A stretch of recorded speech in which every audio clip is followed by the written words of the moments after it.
Assalamu alaikum, dear friends. Today I bring you an extraordinary story, an incident so powerful that it forced hardened Israeli soldiers to fall into prostration, weeping, and embracing Islam.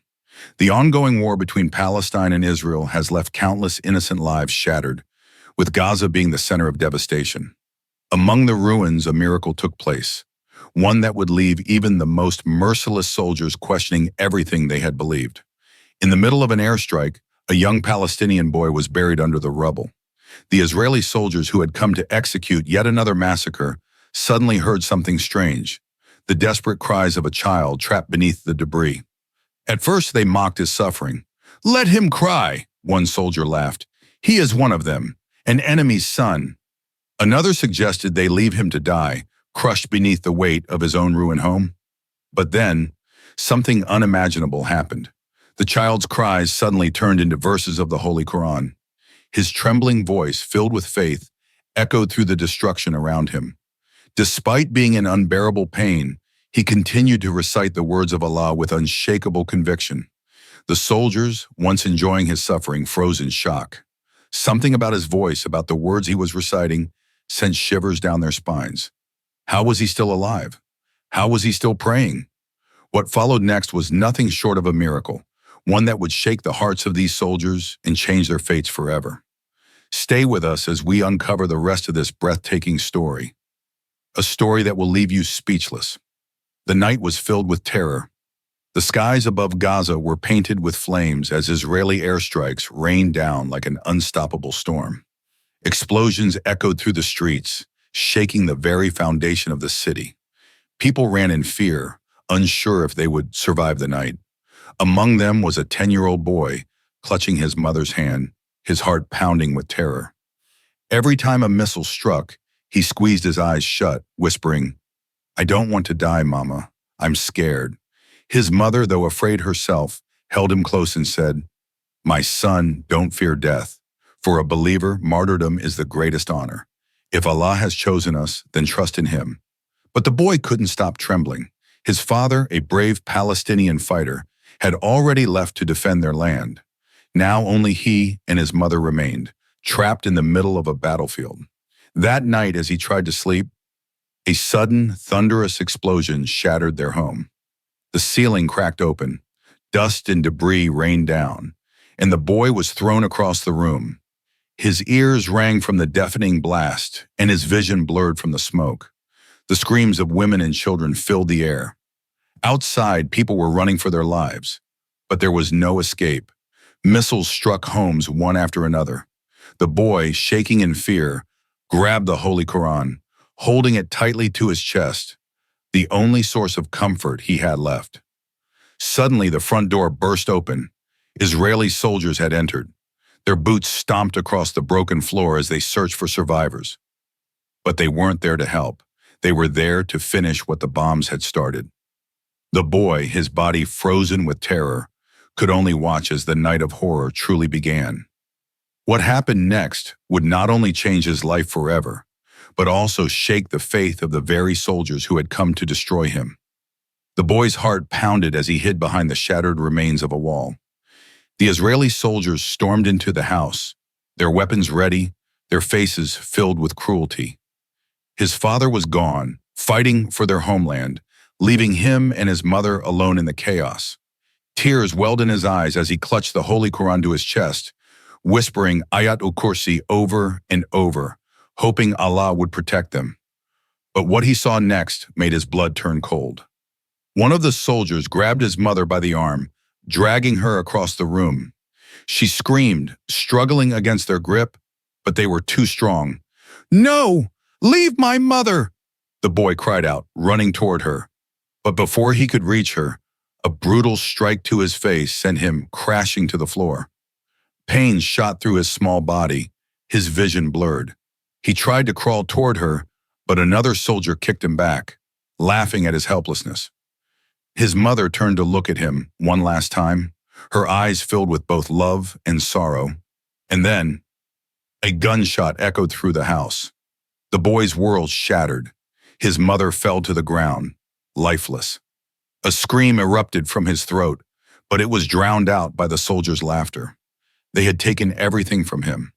The child who had once feared death now had nothing left to lose. He lay there broken and bleeding, staring at the motionless body of the woman who had just told him not to fear martyrdom. He had no idea that the real test of his faith was only beginning. The night turned into a nightmare for Gaza. Israeli soldiers unleashed their wrath, killing everyone in sight. Homes were reduced to rubble, streets were drenched in blood, and the cries of the innocent were silenced one by one. No one was spared. Men, women, children. All were slaughtered without mercy. The entire neighborhood that had once been filled with life was now nothing but smoke and destruction. But amidst the lifeless bodies, amidst the ruins of what was once a home, one child remained. The 10-year-old boy, the same child who had once feared death, was now the last survivor. He had been knocked unconscious by the force of an explosion, his small body buried under debris. The soldiers, thinking everyone was dead, left without checking. Hours later, the boy regained consciousness. His head throbbed, his limbs ached, but none of it compared to the pain in his heart. He crawled through the rubble, his tiny hands covered in dust and blood, until he reached the lifeless body of his mother.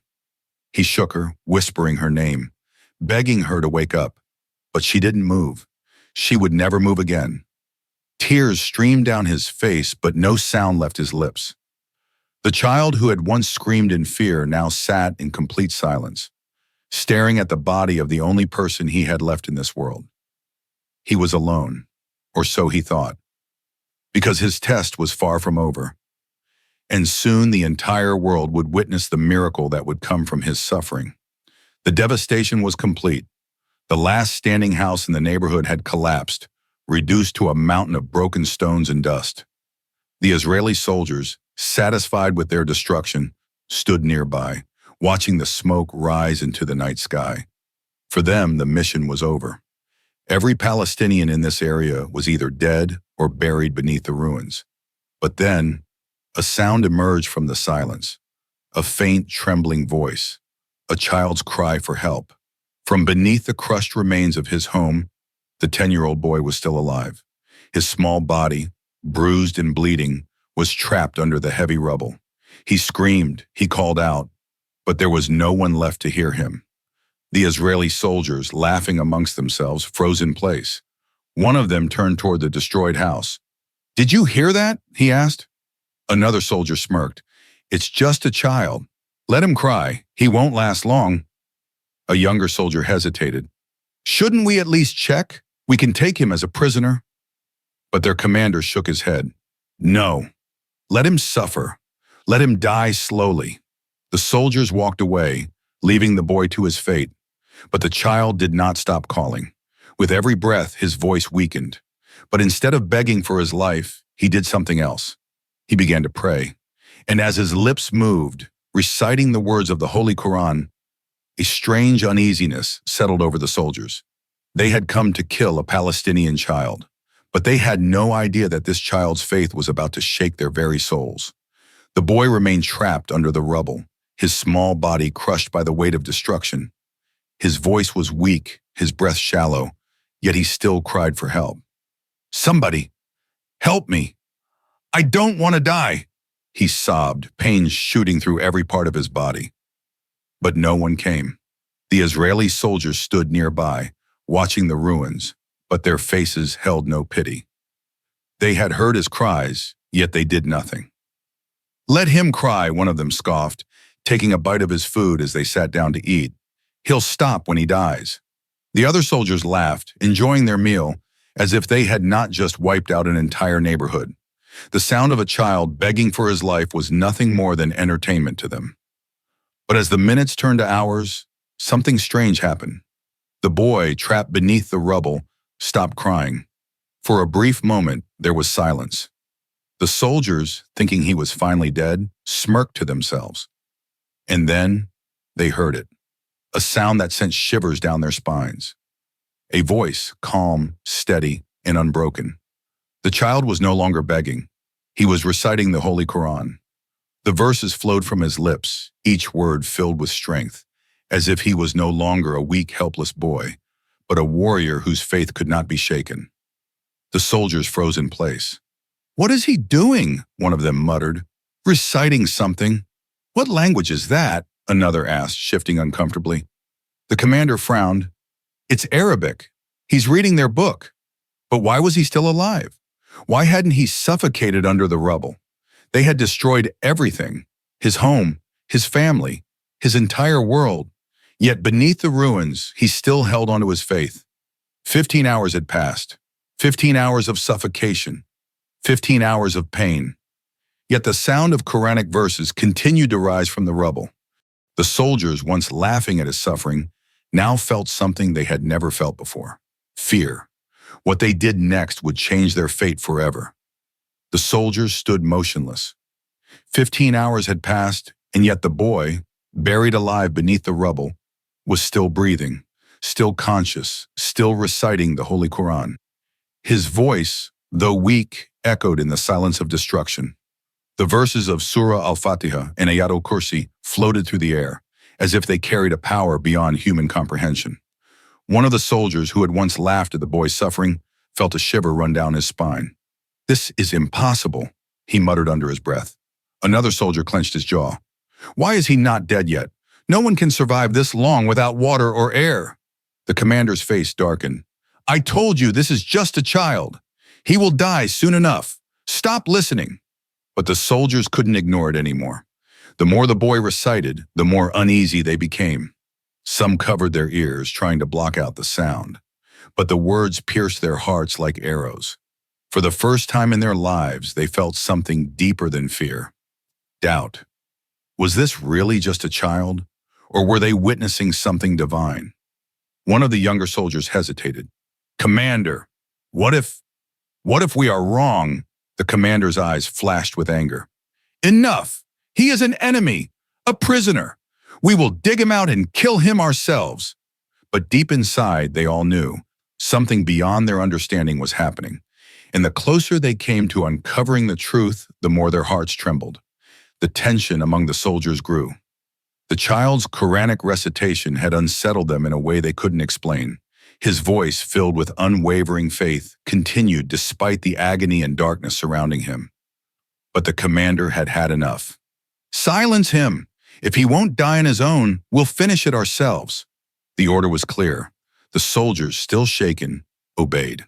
They picked up their rifles and began removing the rubble piece by piece, their hands trembling with an uneasiness they had never felt before. Why were they hesitating? They had killed hundreds of Palestinians before. Why was this child different? With every stone they moved, the recitation became clearer. The boy's voice did not shake, did not break. 24 hours had passed, no water, no food, no air. Yet the child's voice remained strong. Finally, as the last few pieces of debris were lifted, they saw him, a small, frail boy, lying in the dust. He was clutching the Holy Quran to his chest. His lips, though cracked and dry, continued to move in pure, unwavering faith. But what shocked the soldiers the most, what made their bodies turn cold, was the fact that there wasn't a single scratch on him. They had expected to find him broken, lifeless. Instead, he lay there completely untouched, as if something unseen had been protecting him all along. The soldiers who had come to kill now stood frozen, staring at the miracle before their eyes. And in that moment, their hearts whispered the question they had feared all along. Had they been wrong all this time? The soldiers stared in complete shock. A child buried under rubble for 24 hours, yet not a single wound on his body. He should have been dead, crushed, suffocated, or at least severely injured. But instead, he lay there, holding the Holy Quran tightly against his chest, his lips still whispering verses. One soldier stumbled back, his face pale. "This is impossible." Another, who had once mocked the boy's suffering, now stood frozen. His hands trembled as he looked at the child's unbroken body. And then, a strange fragrance filled the air. The scent was unlike anything they had ever smelled before, a soft, heavenly aroma. One of the soldiers looked around in confusion. "Where is that coming from?"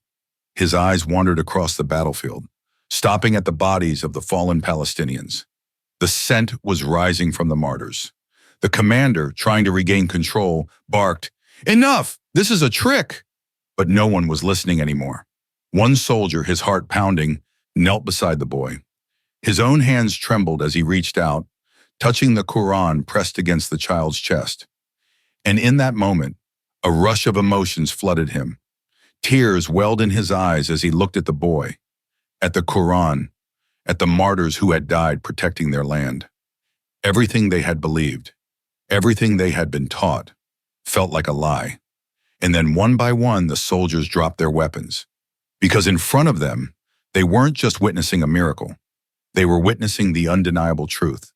The soldiers stood speechless, their weapons hanging loosely by their sides.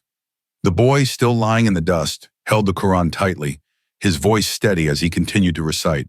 The air felt heavy. The scent of the martyrs filled their lungs. Their hands, once stained with innocent blood, now trembled with uncertainty. And then it happened. One soldier, the same man who had once laughed at Palestinian suffering, fell to his knees. His chest heaved as he looked at the boy, then at the Quran. Tears rolled down his face. Another soldier followed, then another. One by one, the very men who had come to kill this child now dropped to the ground in prostration. Ashhadu an la ilaha illallah, wa ashhadu anna Muhammadur Rasulullah. The words spilled from their lips. The very soldiers who had sworn loyalty to oppression now embraced Islam. They turned to the boy, their eyes filled with regret. They reached out to him, their voices shaking. "Forgive us. Please, forgive us." But the child did not answer. He simply smiled, his heart at peace. The soldiers, now Muslim, knew they could no longer return to their army. They had committed too many crimes. They had betrayed their past beliefs. Days later, their bodies were found in a ditch, executed for abandoning their posts. But the boy who had once feared death now lived among the Mujahideen, his faith stronger than ever. For he had seen the truth, and Allah had used him to guide those who once came to destroy.